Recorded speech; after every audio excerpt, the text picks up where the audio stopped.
Well, welcome today, Dr. Alan Lim, to our podcast today. We are so incredibly excited.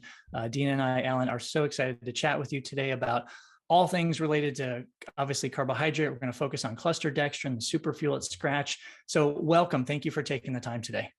Yeah, you're really welcome. Thank you for having me. Yeah, absolutely. So my kind of a launch question is, I've followed your work. I mean, from the tour and like you've obviously just been so instrumental in bringing the food concept to athletes, like real food, real food, real food. So thank you for that. Number one.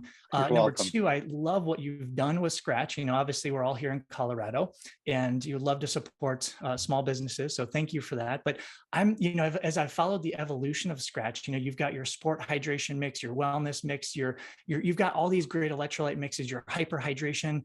I guess we're going to really focus today on the super fuel, which is a cluster dextrin, which we'll get into here in a second. But I guess to start out with, why? Like, where was the knowledge base, and why did you feel like this product was a good one to add to the lineup of Skratch? I think, for many years, I've always believed and seen in sports performance that if athletes needed a lot of calories, it was probably best to use real food and not to have those calories in liquid form. And primarily because I was seeing a lot of GI distress occur. So, ultimately the genesis of Superfuel was in trying to alleviate gastrointestinal distress while at the same time giving athletes a very convenient and simple way to consume calories. It's very difficult in some events, some endurance events, like say mountain biking or trail running, if you're on the go, if you're bouncing up and down, to be actually able to chew food, right? And even in something like the marathon, it's really difficult to chew food, let alone drink, because your ventilation rates are so high.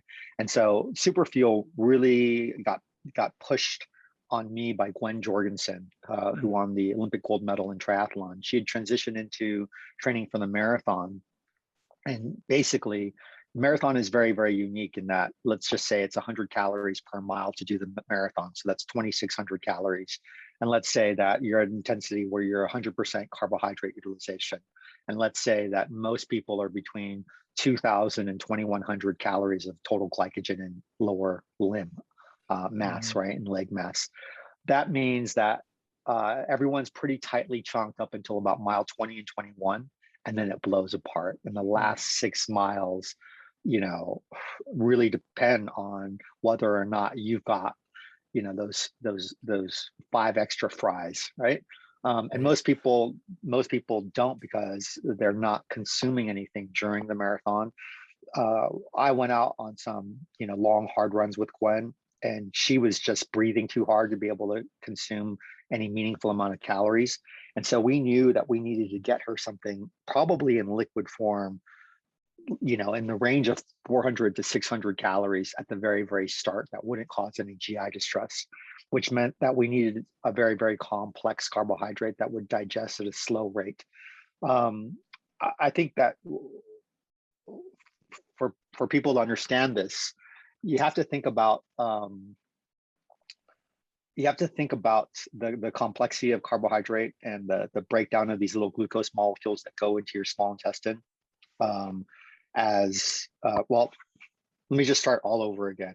Okay, let's talk about what causes GI distress. How about that? Yes, right? Absolutely. Because it's rampant in endurance sport, isn't it? It doesn't matter the sport. I mean, a little bit less for roadies on the bike, That's but right. Certainly is still there. That's right. So GI distress is fundamentally when your rate of, say, gastric emptying, or the rate at which things are coming from your stomach, right, exceeds your intestines' ability to absorb it, right? So the rate of delivery is greater than the rate of absorption. It's just that simple. And, if you think about the whole digestive system, right, it starts at the mouth when we chew. We've got amylase, which starts to break down some simple carbohydrate bonds there, goes down to our stomach, where then stomach acid liquefies everything. And then from the stomach, it goes into the small intestine. And it's in the small intestine where now it crosses that very thin intestinal membrane into the body, right? If the rate of absorption by that small intestine doesn't keep up with what's coming in from the stomach, then you can start to have some distension. You start to fill that intestinal lumen, and in kind of the worst case scenario, if the molecular concentration of all those foodstuffs in the intestine exceeds the molecular concentration of your blood, then now you have a gradient where water likes to flow from an area of low molecular concentration to high molecular concentration, right? We typically use the word osmolarity, osmolality for molecular concentration. And what people get really confused on molecular concentration, or the word osmolarity, is that it's not how heavy something is. It's not the number of calories you have in say, a solution. It's the number of individual little molecules, right? And so, for example, if I take a bunch of Lego pieces, and if I have 10 Lego pieces and I put those 10 Lego pieces in a beaker and fill it with a liter of water, I now have an osmolality of 10 milliosmoles per liter. I have 10 little Lego blocks in that solution. And Right. each of those Lego blocks could be, say, a glucose molecule that could then absorb into the body. Our body doesn't absorb sugars unless they're broken down into their individual Lego pieces. Glucose, fructose, right, are the two primary sugars. Galactose is another sugar from milk, right? So here's what's interesting. If I take those 10 Lego pieces and I put them all together and form one big block made out of those 10 Lego pieces, the molecular concentration now has gone from 10 to 1. So the size of the molecule doesn't matter. It's whether or not they're linked up, right? And so another analogy would be that if I have an airplane that can fit 300 people in it, right?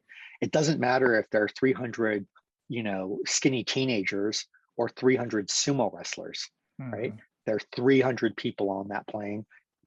One plane with 300 little teenagers is going to be an osmolality of 300, right? The plane with the 300 sumo wrestlers is going to be 300, in terms of osmolality or molecular concentration.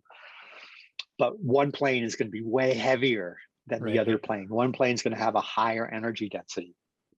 And because water likes to move from an area of low to high, because blood sits around 280 to 290 milliosmoles, we're always trying to make drink solutions that are a lower molecular concentration than blood, right? Keeping that in the sub 250, sub 200 range. And so the kind of trick has always been, well, if athletes need a lot of energy, but they also need drinks with a low molecular concentration, couldn't we just put a fat sumo wrestler in the beaker? Couldn't we just put a bunch of Lego blocks clumped together? Right. And then we can get more energy density, but have a lower molecular pressure. I think that's generally the way that you see these maltodextrin, these high carb solutions go in general. But the problem is this, is if your Lego blocks are so simple, where you just have like one overlap and one overlap and one overlap and one overlap, right? And let's say you only have between 5 to 20 Lego blocks in that structure. As soon as that liquid ends up, it's fine when it's in the beaker. It's fine when it's in your water bottle. But as soon as it hits your mouth and starts to digest, what people don't realize is this molecular concentration is dynamic, meaning that as digestive enzymes in your mouth, in your stomach, and in your gut start to break down these carbohydrates, if these molecules break apart too fast, then all of a sudden you go from having a drink with a low molecular concentration to suddenly having a drink with an extraordinarily high molecular concentration. It would be like loading a plane up with 300 pregnant women, and mid-flight, all of them began to give birth to triplets. You would have a total mess on your hands, right? And I think this is the issue that I've always had with high carbohydrate solutions, is they were made out of maltodextrin solution carbohydrate, which is a straight chain. It's all these glucose units linked up like a choo-choo train, carbon 1 to carbon 4. It's broken down by a very simple enzyme called amylase, which is both in the mouth and in the gut. And maltodextrin, which is only about 5 to 10 glucose units, blows apart really, really fast, Mm, right? And so it looks good in the bottle. You've got this right. 400 calories, you drink it. Because it's in liquid form, you now have this very, very high rate of gastric emptying. And so all of a sudden, right, you're emptying this high calorie liquid solution that then detonates in your gut. And all of Hmm. a sudden, the rate of delivery is greater than the rate of absorption.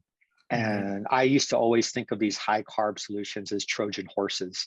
You Mm, brought in one horse and then they broke apart into a whole entire army attacking your yeah. intestinal membrane, Yeah. right? And I think that's interesting because athletes they're not putting two and two together, right? They think, oh, I drink this and it just goes through my body. But there's some gateways there, right? You're talking about the That's right. stomach, you're talking about the small intestine, and that's where the molecular weight, that concentration, osmolality is super Hmm. important. And that's really what Hmm. distinguishes cluster dextrin way different than maltodextrin, correct? Yeah, and that's the key. It's the distinction is between molecular concentration versus molecular weight, Mm, right? Typically, things with a very high molecular weight also have a high molecular concentration until they break apart, right? mhm, And so you want high molecular weight, you want low molecular concentration, but you mhm, want that to stay fairly consistent, and you don't want things dynamically to change that fast. And so with a more complex carbohydrate, you can get something that breaks apart a little more slowly, such mm, that the rate that these glucose units break apart off the main Lego block match what your intestines can actually absorb. And in the perfect situation, what would happen is that you'd basically have a traffic light, at the beginning yeah, of your small intestine that says, right, okay, come on in. And you'd be right. able to perfectly pace the delivery of carbohydrate to the Yeah, rate of absorption of the small intestine, right? yeah, Such that, absolutely. all of these molecules don't interfere with water absorption or create a gradient where water is now going from the inside of your body into the intestinal lumen. Because at that point, you can get these exercise associated diarrhea that is just really pretty awful. And many athletes have experienced this. And I think they continue to because they don't know that there's actually answers out there for them. I think, and Yeah. I go back to when I first entered endurance sport way back when, I was told, GI distress and diarrhea and vomiting, that's just par for the course. Like if you do Ironman, you do anything long distance, you just have to get used to it. And I didn't really agree with that philosophy back then. Yeah, I don't think that's the case. And I think that's also why, for me, the simplest solution used to be just real food. Hmm. It's real food because real food takes time to digest, and the stomach Yes. then acts as that traffic light that slowly Right. digests the food and slows down the gastric emptying. It allows the stomach to be used as a reservoir for food, such Right. that there's a consistent trickle of foodstuffs into the small intestine, and from that point are able to maintain a more consistent blood sugar rather than this constantly up and down blood sugar. And Right. so this is why for a long time I was a proponent of just solid food for calories, and Hmm. also using a lower concentration or lower calorie sports drink at about 4 grams of carbohydrate per 100 mils, Hmm. 4%, with a higher sodium level to match what you actually lost in your sweat. But when many athletes like Gwen came to us and said, "Hey, look, I get that real food and a lower calorie sports drink is going to be the safer bet with respect to GI distress. I need to get this stuff in fast. I need to get in higher calories, and I need not worry about it." And Yeah. at that point, we started looking at all the different types of carbohydrates were available. We found highly branched cyclic dextrin, which is really, really unique. It's made in a very unique process. Carbohydrates can be classified as either your, kind of monosaccharides, your simple sugars, right? That's Hmm. glucose, your fructose, your galactose, right? Um, you've got your, disaccharides. That would be like sucrose, right? Hmm. Fructose and glucose, Hmm. maltose, which would be a glucose chain. Then you've got your kind of single chain carbohydrates, right? Um, People often refer to these as you know, your polysaccharides of sorts, right? These are just Hmm. 1,4 carbons. They're, maltodextrin, etc. And then you start to get into like these, starches, right? And the Hmm. starch is distinguished by having not just the single chain, but having branches. So now you have another glucose unit hooking up to the carbon 1 to carbon 6. You've got carbon 1, carbon 4 making a chain. You've got carbon 1, carbon 6 making a chain. And so you get these big branch structures that look more like broccoli, right? And look more like trees. And they can often loop back around onto themselves in kind of a cyclical shape. And this is the way, say, muscle glycogen looks like inside a muscle. As your muscles absorb an excess of blood sugar or glucose, you've got a series of enzymes and mechanisms, including an enzyme called branching enzyme that helps to link these things into these very complex shapes so that you can fit more carbohydrate into a smaller space. And these very, very complex carbohydrates require not just amylase to break down the 1,4 chain, but also require an enzyme only found in the small intestine called a class of enzymes called glucosidases, which break down the 1,6. And so now you've got kind of this physical structure that is slowing down digestion, and you have the need for two enzymes that slow down digestion. The kinematics are subtle, but enough that you significantly change the prospect of GI distress. You don't get something that necessarily explodes in the gut the same way you would a single malto.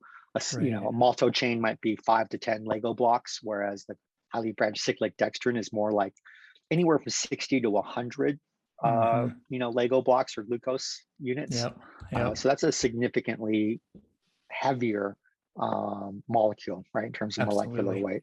And that weight is equal to calories, but it's one still molecule that is slowly breaking off. Right. Did it take you a while to actually develop, like was Gwen your test athlete? I mean, how long did it take? Because you've only had Superfuel for what, about 1.5 years now? Is that about? We spent about 1.5 years, 2 years with Gwen working on it. I was so kind of maybe paranoid about how much, you know, an athlete could take in, and I didn't want to make anyone sick. So we took baby steps in making it. There's also, you know, how do you maintain the right viscosity of the fluid? How do you maintain the right taste? And certain things could affect that. And, you know, because this is so complex, it doesn't have a lot of taste. So we knew we wanted to add some simple sugar to it to make it a little bit sweet. You know, and that can affect the viscosity as well when you mix those simple and complex carbohydrates. We also then began testing after Gwen with the EF Pro Cycling team. And, you know, we wanted to see how it would work in the classics in these long 6-7 hour days in the cold. We wanted to see how it would work in the Tour de France. So it wasn't until EF got through a whole entire season, including the tour, that we knew that we had something, really special. You know, Betty All had won Flanders using just Superfuel. He had you know, 8 bottles at about 400 calories a bottle that whole entire day. And that's the only thing he drank and ate. And so there was also the, you know, question of, well, how much sodium do we put in this? What's optimal in terms of sodium amount? You know, if these guys are taking in between 300 to 400 calories in this fuel, we need to make the ratio of calorie to salt different so that at that higher calorie, they're still getting the appropriate amount of salt and it's not now too salty. So yeah, there was a lot that kind of went into it, but it was, you know, stuff in the laboratory. We did a bunch of digestion experiments in the lab. So we went to the Applied Exercise Science Laboratory and we took every known competitor in this high calorie carbohydrate. We made enzymatic solution of amylase and glucosidase. And then what we would do is we would, using an osmometer, which measures the molecular concentration, we would measure the initial molecular concentration of the drink before digestion enzymes were added. We would then add digestion enzymes to all these solutions. And every minute, we would measure the change in molecular concentration. So as these enzymes digest the carbohydrate, you can see how fast the carbohydrate molecules break apart. And we were really satisfied in releasing a drink when we saw that the enzyme kinetics, that the breakdown was slower, at least in a beaker than our other competitors. So we had this kind of, you know, I don't know, beaker model, and we had the actual model in practice with the athletes we worked with. That being said, you know, people are still, you know, very, very different. Some people can handle a lot, some people can't handle a Right. lot. And I always still try to preach a lot of caution and a lot of variance in terms of, hey, there's more than one way to solve this solution of getting a lot of calories in liquid form, or a lot of calories in general. Right. Are you finding athletes have to still find another hydration only bottle? Like if Depends on they the have high sweat temperature. rates and yeah, okay. It depends on temperature. So in the case of, say, Flanders, where it was a really, really cold day, Yeah. you have a situation where the energy expenditure is the same as it might be on a hot day, but now the fluid requirements are significantly lower. And so if you think about liquid carbohydrate in this way, that, let's say you're only losing, 750 mils per hour on a cold day. And let's say you're also making some water from the combustion of carbohydrate and fuel stuffs, right? Because Right. anytime you burn fuel, you're also making CO2 and water. And doing the math, it's about every 1,000 calories you burn, you're also producing about 700 mils of internal water, or you're freeing 700 mils of water inside your body. So, 1,000 calories an hour, which was what Bettiol was doing at a liter sweat rate. His actual fluid requirement might have only been 700,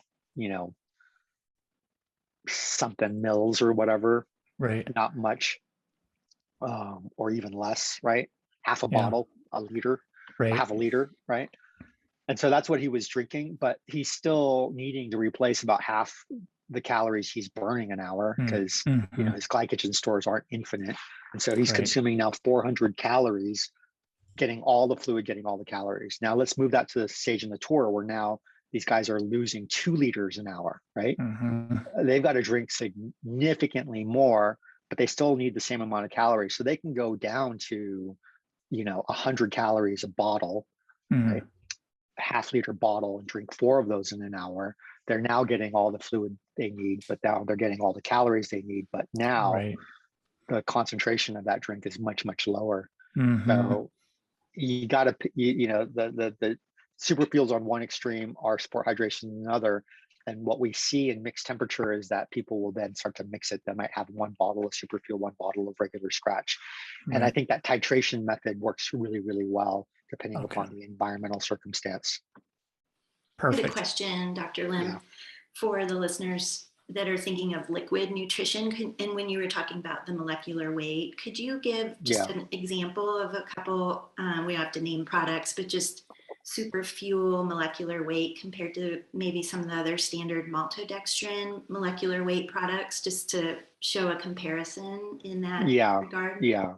Yeah, so the molecular weight of glucose is 180 grams per mole. And these things are so small that you have to put them on a scale where you can actually measure them. And a mole is like, what, 6.022 times 10 to the 23 number of things or whatever. Yeah. Well, you're Anyways, bringing back long story short, let's just talk about it in terms of Lego blocks, right?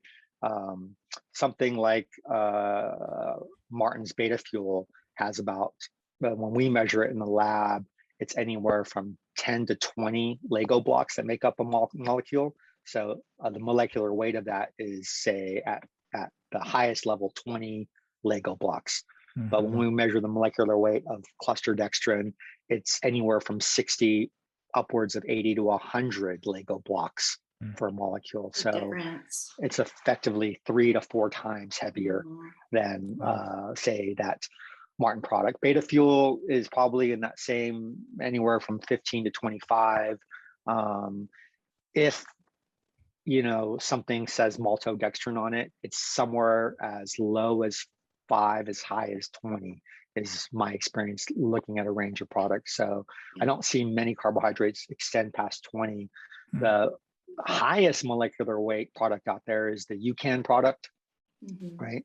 Which is this waxy cornstarch.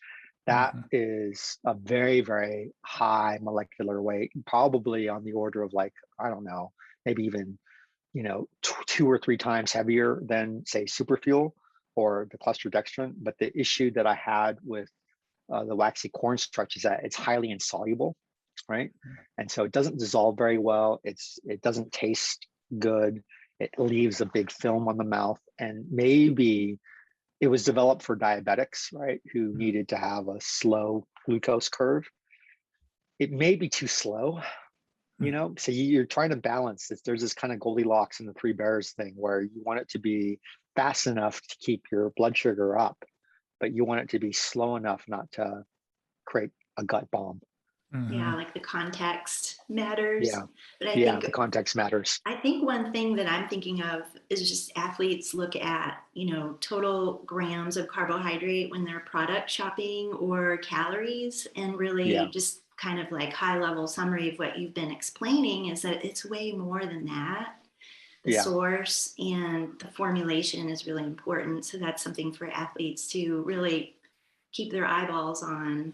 Yeah, and back to this analogy around driving. It's like, hey, yeah, you want to move 100 grams of carbohydrate, at most through your gut every hour if you're an elite athlete, right?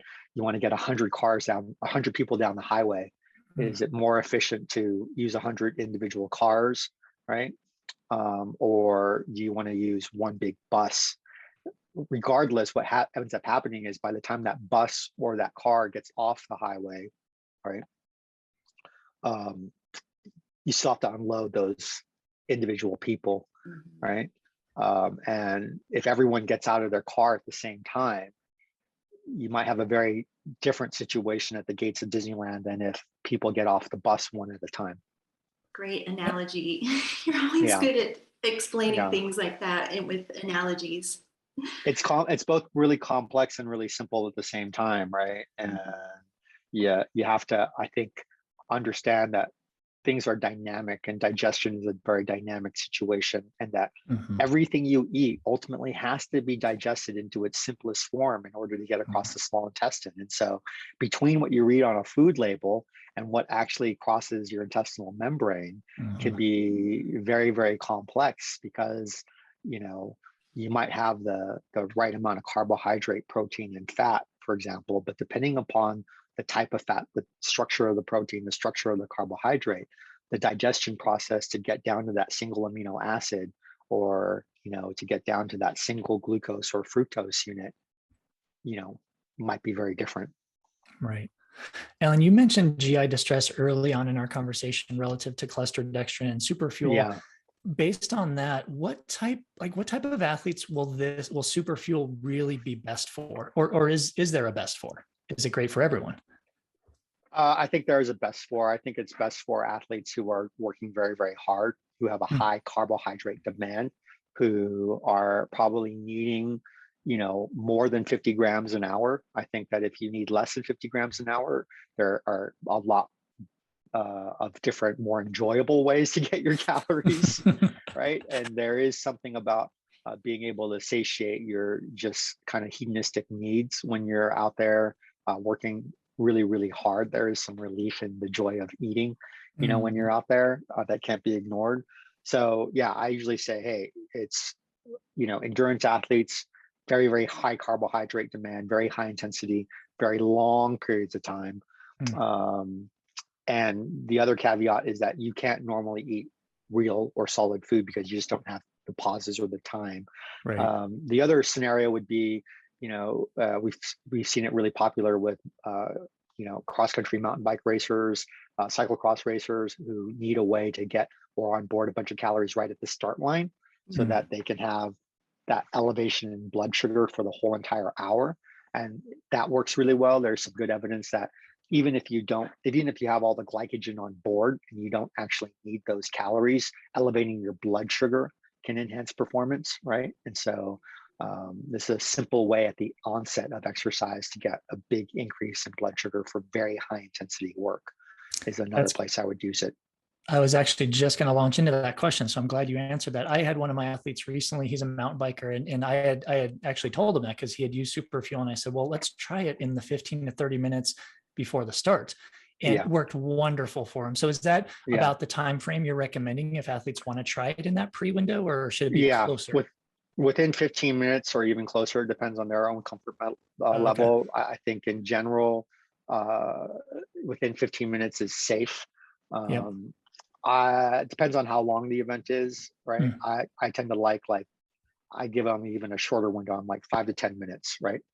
Um, And are but you you know what recommending a we're full 7 scoops, 400 calories? at Or would that you level, titrate that? probably I probably go down to 5 scoops. I probably go down to 300 calories just to be a Okay. little safer. Yep. But different, athletes are different, so they need to experiment and see what's optimal for them and what they can handle. Right. I think that ultimately we're trying to get it really close to the window because we're trying to let exercise blunt the insulin response, right? So that Right. we don't have this double whammy of muscles pulling glucose in as well as insulin pulling glucose into the muscle, which can cause that hypoglycemia, right? We're Right. trying to keep that blood sugar elevated and relying on just muscle contraction to pull sugar in. And you can do that during exercise. You can't do that if you're at rest, right? Right. Right. So Um, athletes should not use this during rest, obviously. Let's just make you, that pretty you, apparent. yeah, unless Go eat food. it's yeah, unless it's like you're in the middle of nowhere, you don't have Yeah. another way to refuel in terms of glycogen, right? Post Right. exercise, but hopefully Right. you've got a bowl of chicken fried rice you can lean into instead. Exactly. There you go. There you go. I saw, Yeah. Ellen, I saw this great post on Facebook. I think it was Facebook. It was either that or your Instagram. And you were brushing your teeth with a cyclist standing right next to you. And Oh yeah. it really caught my attention. So of course, and it was a great post. I know you posted that. So I read it and I was like, oh, that's a really interesting, just not a dilemma, but a lot of people do sometimes worry about oral health, sport drink consumption. So can you kind of summarize what that post was about and why you were brushing your teeth? Yeah, we consume so many simple sugars in liquid form as endurance athletes that your cavity risk does go up. I mean, it's just not a normal situation, Yep. especially with the simple sugars like our sport hydration drink mix. I think another, qualification is that a lot of sports drinks have food colorings and food dyes that act like lacquer, and they are very, very sticky and end up sticking to enamel. This is one of the reasons why we didn't add any of that stuff, because we actually found, one, they weren't necessary. They would add to the molecular concentration and not have any useful function.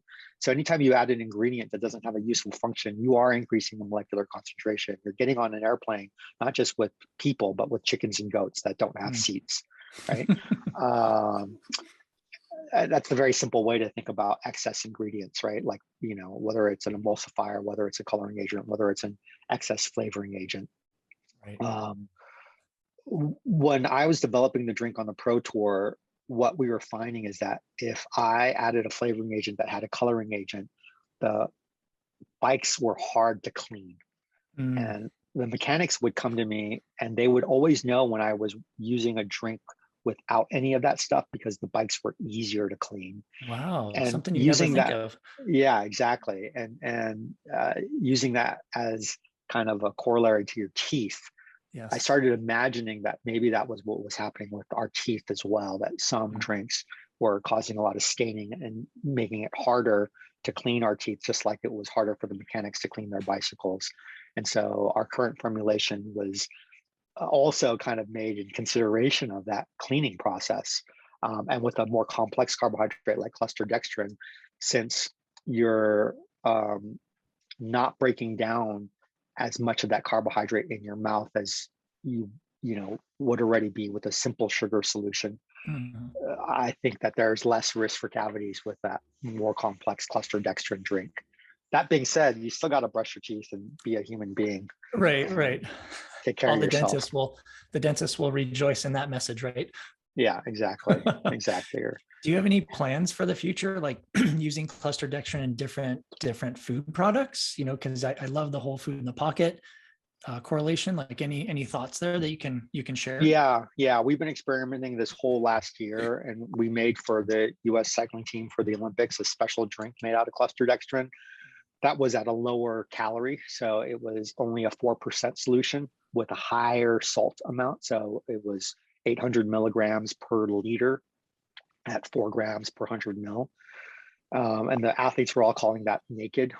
And what ended up happening was that drink ends up, because that carbohydrate is so complex and because we're using it at a lower volume in high heat situations that require a lot of volume intake, it ends up tasting like plain water. And when it's cold, you add a little bit of lemon or, fruit to that, it tastes just like this very like nice spa water that was extraordinarily um, thirst quenching for the athletes. And when they get flavor fatigued with any kind of sweet or, over flavored drink, this is really, really a great remedy and a great reprieve.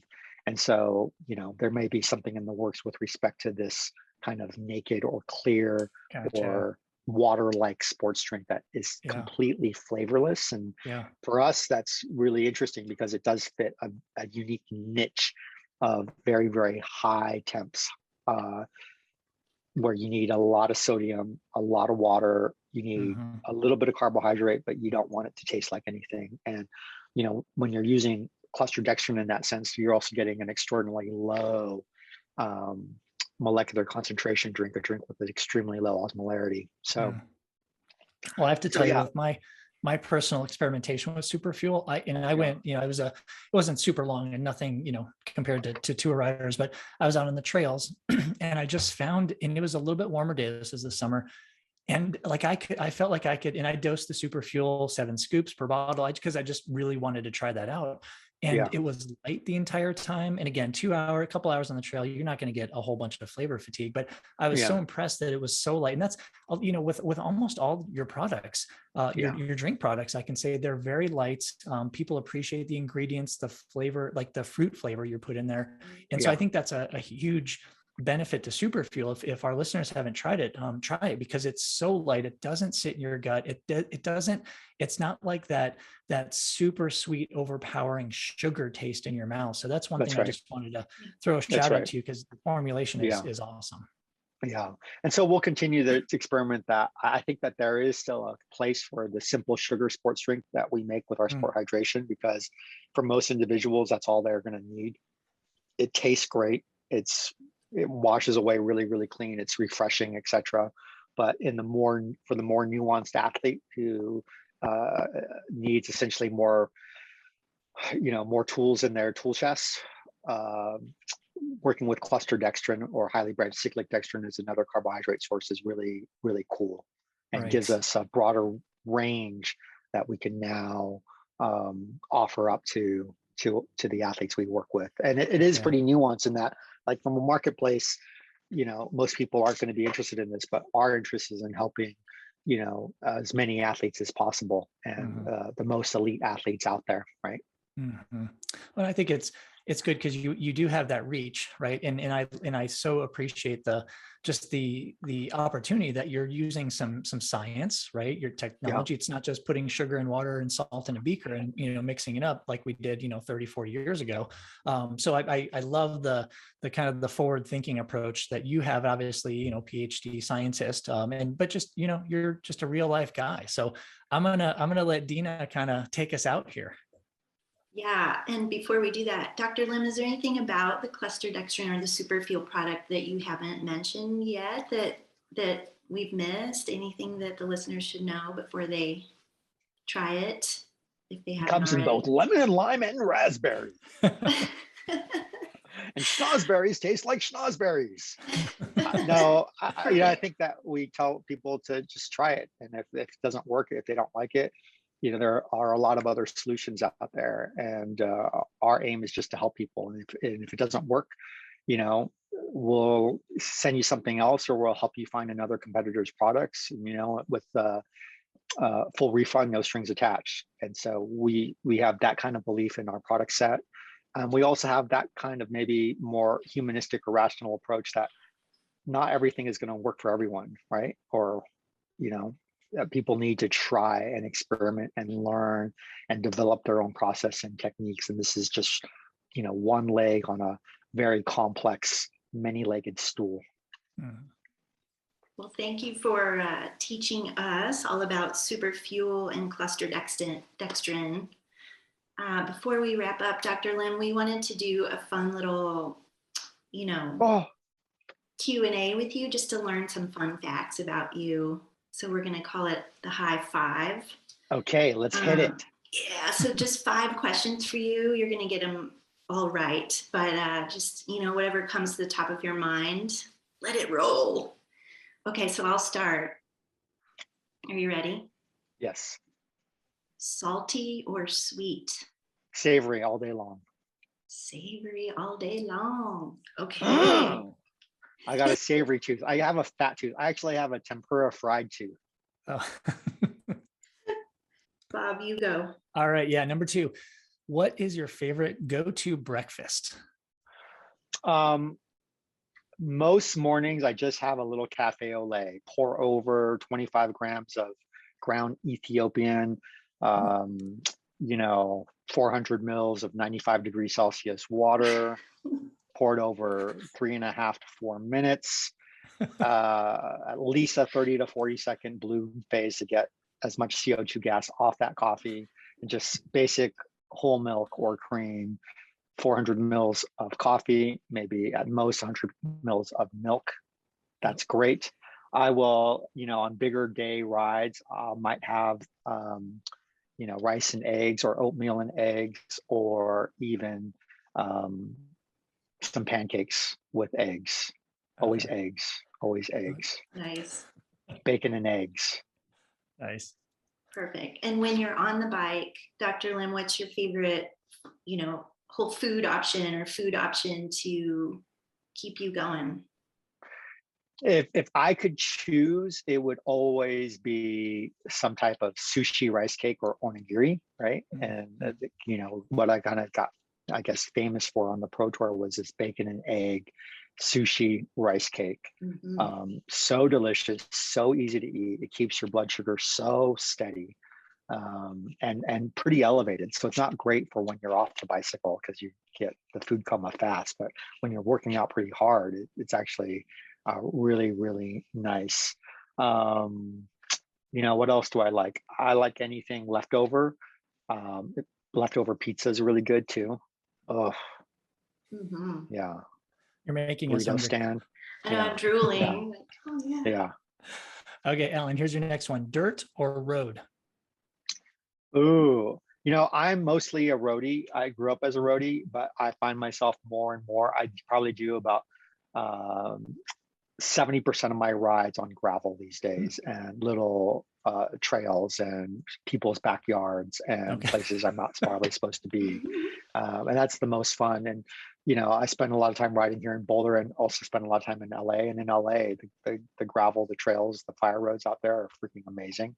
Right. Nice. So, yeah. Cool. Dirt.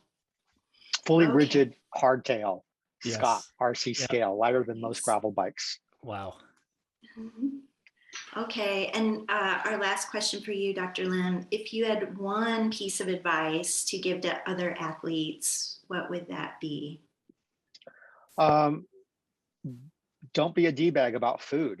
I mean, relax a little. Come on, enjoy yourself, right? Like, share your meals with others, right? There's a lot of disconnection, a lot of loneliness out there, and you're all disciplined and like so aggro, and like, your parents love you, okay? And like, make something delicious for dinner and invite some friends over. Get over it. I don't know. No. Yeah, I see a lot of loneliness in elite sports. I see a lot of people looking for connection and belonging. And there is, just as there is in all society and humanity, I think this relative deprivation that we're all kind of exposed to now with greater social media, et cetera. And I think that the great remedy, and the thing that I found in sport that was probably the most important performance enhancing technique, was sitting the team down for dinner as much as possible. That family meal is so important. I think one of the most overlooked aspects of nutrition out there. So I true. cannot agree with you more. I tell my kids that every night, how fortunate we are to be able to sit down most evenings together. Yeah, exactly. Yep. Share stories. Yeah. Exactly. Yeah. Thank you, Dr. Lim, for sharing your wisdom and letting us get a little bit more insight into Superfuel and you and the company. We're big supporters and grateful for your time today. Hey, thank you very much. Keep on doing Alan, what you're doing. Thank you so much. We hope to catch up with you in the future too. Thanks for taking the time today. Okay, take care. All right. Thanks, Alan. Thank you, Dr. Lim.